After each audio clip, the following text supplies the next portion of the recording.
my name is Kinlay Francis, and I'm delighted to say that I'm an associate of the Cruise Lecturers Association. After a number of years working in financial services, my wife and I took the opportunity in 2009 to return to Orkney to set up our business Orkney Uncovered. Since establishing Orkney Uncovered, we have now gone from strength to strength, and we're now one of the leading tour operators in the county.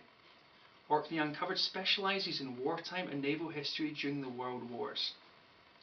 For many years I have had a keen interest in military and naval history. My late grandfather, Lieutenant Commander Alan Francis, fought in the Battle of the Atlantic as a gunnery officer.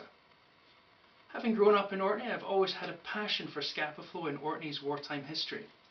I am the historian for the Royal Naval Association in Orkney, where I provide valued support to its members. Visitors to Orkney are often fascinated by the pivotal role Orkney and Scapa Flow played during both World Wars. With my local knowledge and expertise, I have now mastered a number of wartime topics. I would like to give you a brief overview of these wartime topics and hope they are of interest to your cruise company and prospective clientele.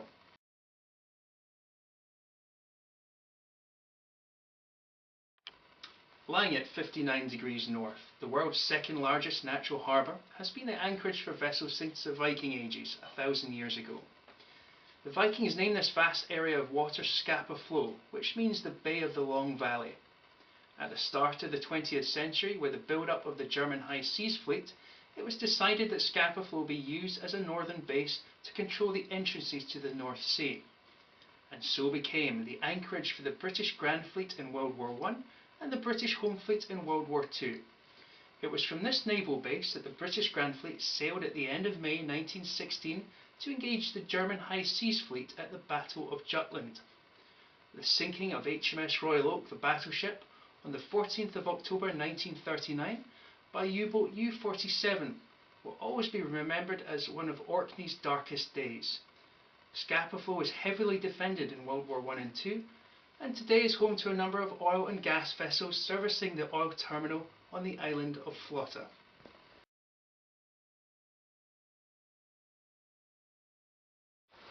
At the end of World War I, as part of the Armistice Agreement, a total of 74 ships from the German High Seas Fleet were interned in Scapa Flow on the 28th of November 1918. On the 21st of June 1919, Rear Admiral Ludwig von Reuter, the German officer in command at Scapa Flow, made the decision to scuttle the fleet, because the negotiation period for Treaty of Versailles had lapsed with no word of settlement. Of the 74 ships that were set to scuttle, 52 actually sank. The remaining 22 were beached or saved. Controversially, 9 German sailors were shot dead by British Marines in an attempt to stop the sailors from scuttling their ships. These men were the last casualties of the Great War. Probably the most infamous event in Orkney's World War II history was the sinking of battleship HMS Royal Oak by U-boat U-47, commanded by Captain Lieutenant Gunther Prien.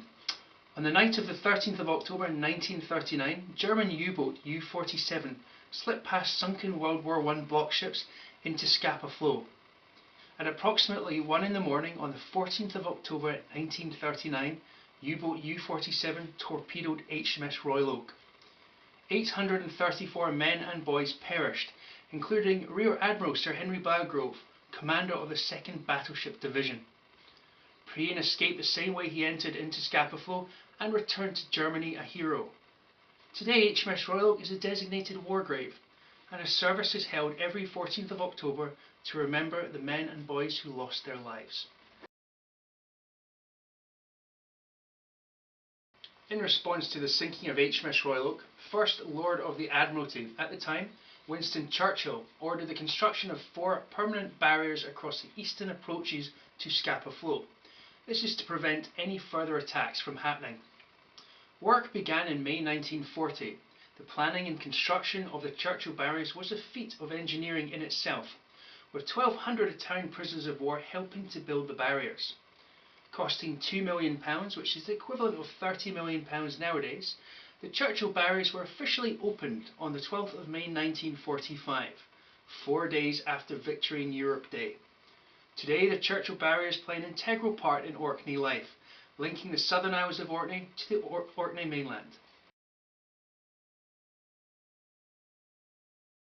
One of the greatest feats in the face of adversity in World War II Orkney was the building of the Italian chapel by 200 Italian prisoners of war. 550 Italian prisoners of war who were captured by the British in North Africa were brought to Orkney in 1942 to continue the construction of the Churchill barriers. 200 men were based at the prisoner of war camp 60 on the little island of Lamb Home. In 1943 it was agreed that the prisoners have a place in which to worship, and so began the construction of the chapel.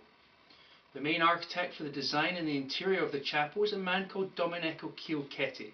He was a resident of Camp 60 and resided from Modena in Italy. Today the Italian chapel is preserved and one of the most visited sites in the Orkney Islands. It remains as a bastion of peace from Orkney's wartime past. Defending the British fleets in World War I and World War II was of the utmost importance. Therefore, a number of coast defence batteries were placed in strategic sites around Orkney and Scapa Flow. These coastal batteries were manned by a mixture of Royal Marines and Orcadian Territorial Army gunners.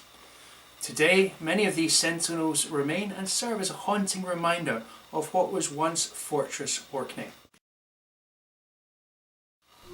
Thank you for listening to this video, and I look forward to presenting these lectures to your cruise ship passengers on behalf of the Cruise Lecturers Association. Thank you very much.